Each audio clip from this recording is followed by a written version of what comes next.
And with the hospitality sector one of the hardest hit, could be a generation of young chefs, waiters and other staff facing a perfect storm. Well, now some of the country's top chefs are backing a new scheme to support them, bringing together organisations like Hospitality Action in an initiative called Career Scope. We're live now to the Michelin-starred chef Paul Ainsworth at the Mariners at Rock in Cornwall. Paul, welcome to you. So what are the objectives of this initiative?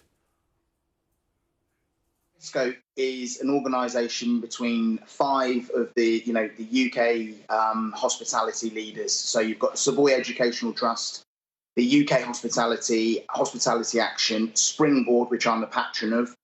And the idea is to help those that have lost their job or in difficult times due to COVID-19. So is this going to be essentially a sort of online bulletin board where people who've lost their job can find another one, or is there more to it than that?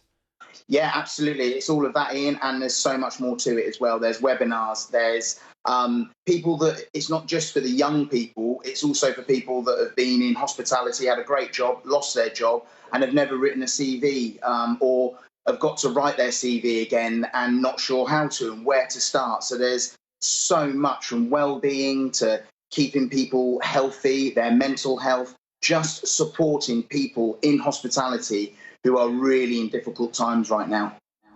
What was the situation like before COVID-19? Was there a bit of a skills shortage? Yes, there was. And, I think with COVID-19 and, Brexit, there's a lot of worry in our industry, and there's a lot of people right now that are, the Eat Out to Help Out was really, really helpful for our industry, obviously furlough. And when that ends, it's like, what's going to happen then? We're predicting 900,000 job losses. As an industry, we employ around 3.2 million. Before COVID, we were responsible for 8% of the GDP.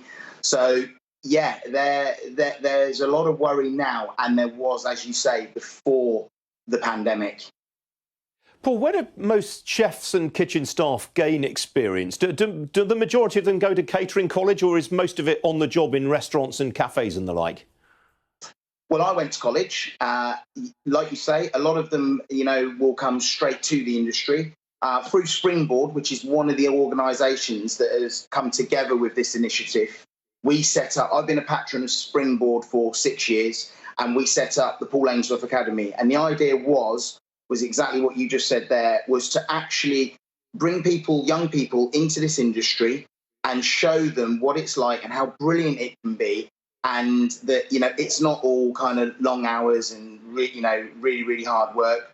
But if you do put the work in, just how fruitful it can be as an industry.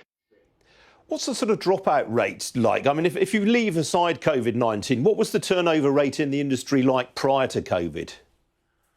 Yeah, it would be, fairly high because, a lot of young people come into it now and are put off by it because, it can be extremely hard work. You're working when the rest of your friends are out having a good time. But the idea behind the academy and what Springboard and Hospitality Action and all the other bodies try to do is show you that, do you know what? It can be brilliant. And if you go and work for some of the, top chefs of this country and the brilliant hotels and the brilliant organisations, it is a brilliant industry. You can go wherever your heart desires with it, all around the world. All right, Paul, that's a great note on which to end, following your heart's desire, something everyone should try and do. Good to talk to you. Thank you. Good to talk to you. Thank you.